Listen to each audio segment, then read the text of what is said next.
Good afternoon, everybody. My name is Craig Irwin. I'm from Apica, and I'm actually head of operations here at Apica, and we've been working with RightScale customers and the like for about the last year and a half since we've been in the United States. We're actually originally from Stockholm, Sweden. Today is about performance and success and the key elements to consider in the cloud. And of course, this is our fun fact or fiction page, and you know, the cloud, we run across a lot of folks that say, well, it just works.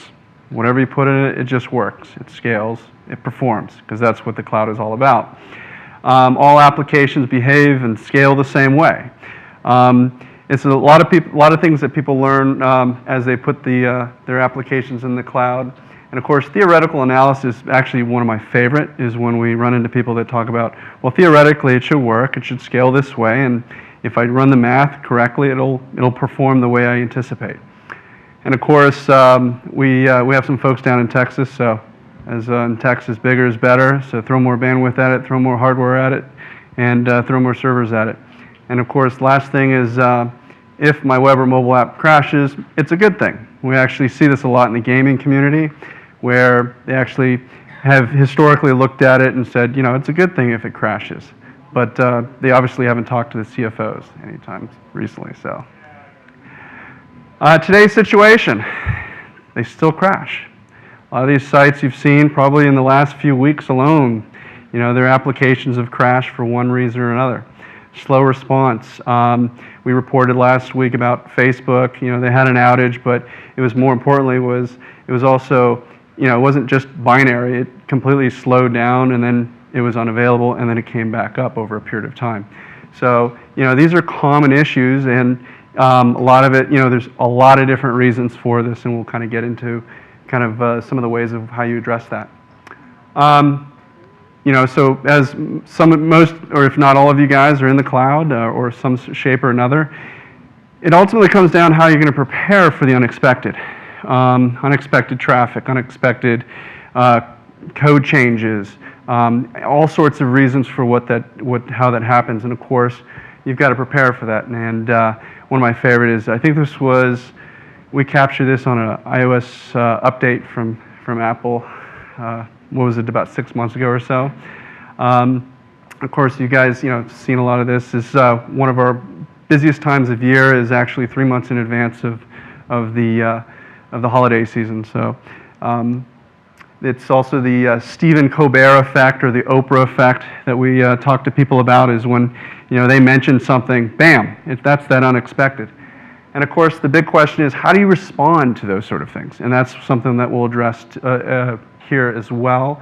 But you know, these are just classic things where in the gaming, you know, or movies, they come out and everybody wants to know what's going on, and it's completely unavailable. So the big challenge is, you know, we're looking at you know, is someone clicking the F5 button, clicking the refresh button? Is that what's causing the issues?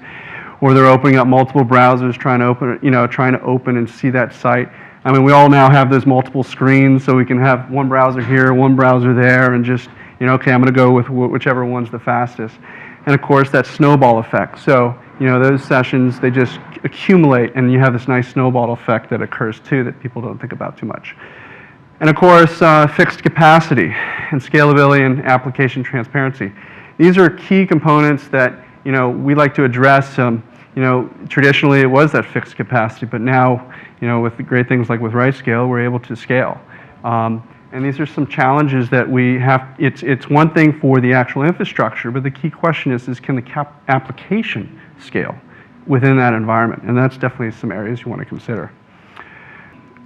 So tips and suggestions. It's like for, you know, number one, we talk about peak and high loads. You know, it's thinking about, you've all seen it, like, you know, these crises where they show up light versions of the site, or they show up queues. You know, we're really protecting your underlying infrastructure, the application itself. It's making sure that you have that plan. And small is fast, having multiple servers, front-end web servers, rather than just having some beef, you know, some really big, you know, one or two front-end web servers, you know, from that standpoint. It's really preparing for those high loads and being able to address that. Extensive use of front-end caching systems, awesome. I can't tell you, it's like probably one of the first things we ask when we engage with people is, what are you doing for caching?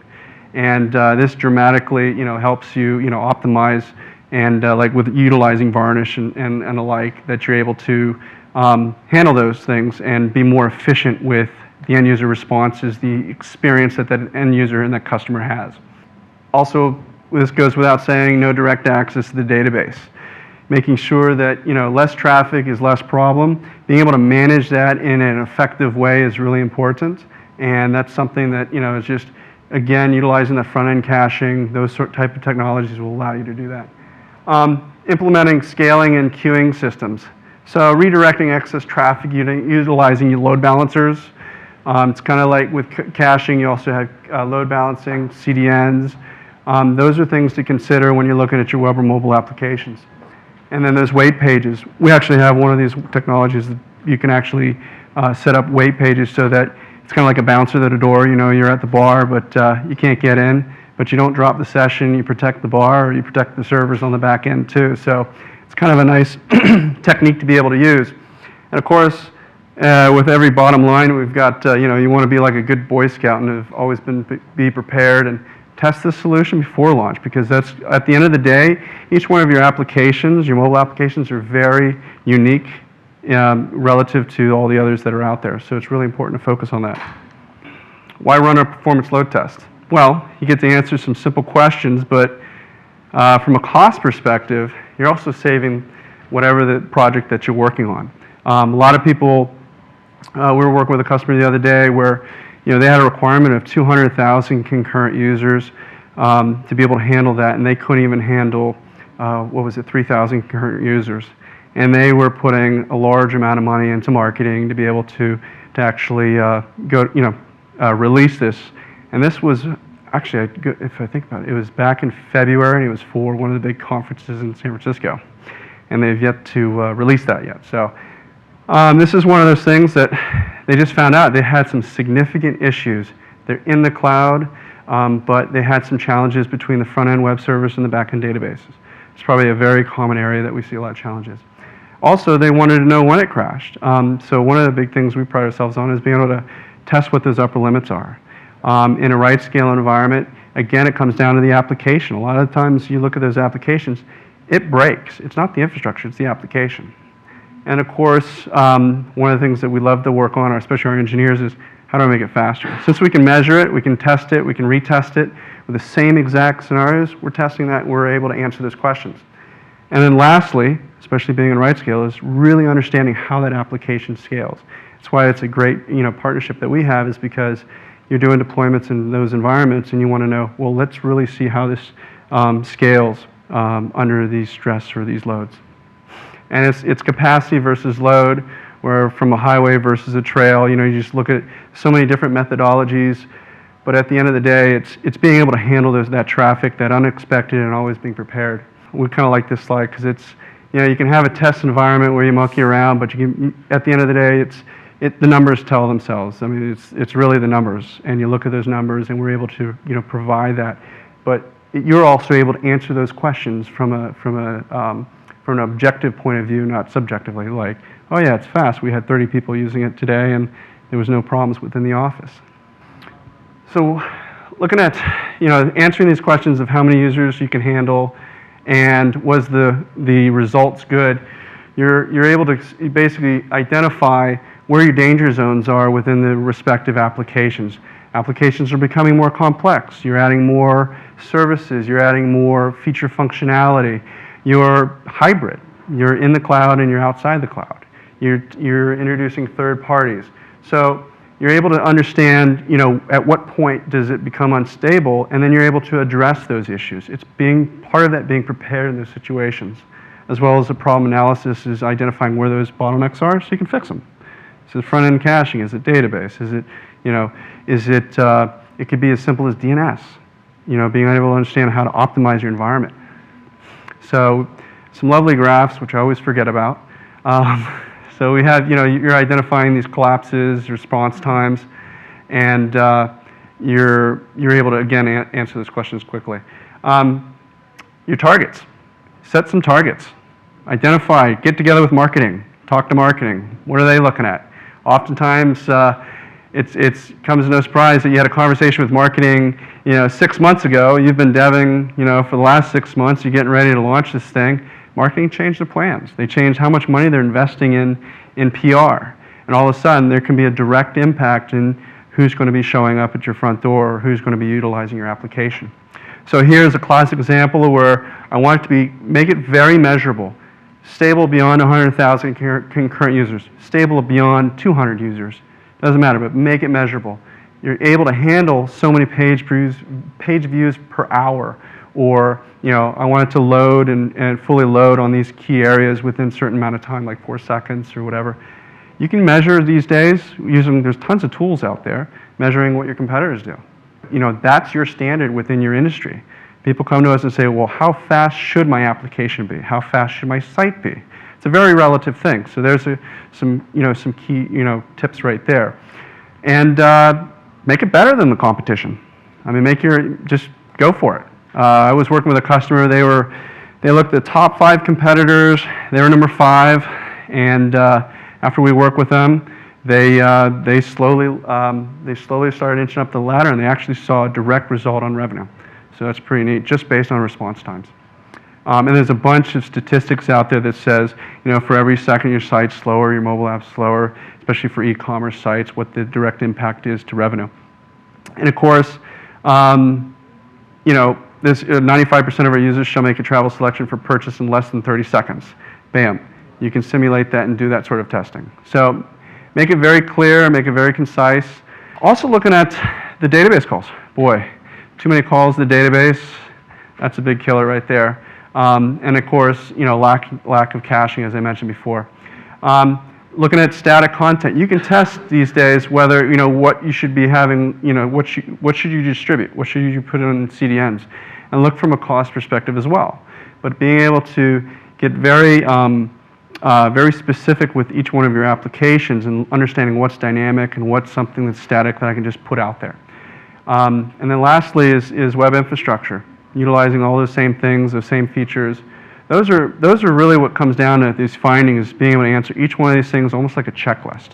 And knowing those numbers, knowing where over time, we're going over time, how many users and what the response is. There's a lot of technology out there that can tell you what that is and answer those questions, as well as the ability of understanding on an ongoing basis. You've put it there, but guess what? From an IT perspective, it says it's working, it's up, it's everything's fine. But here now you get to address these questions. Well, why in the heck am I seeing all these spikes? And this is just sampling, say, over a 5-minute period. These are key areas that the tools are there. You should be utilizing them so that you can answer these questions. And the numbers don't lie. I mean, you're able to say, well, my average response times is this. My median value is this. My deviation, establishing SLAs. Establishing your service level agreements around performance. You can do that today, and it's fantastic, especially as you're deploying in the cloud.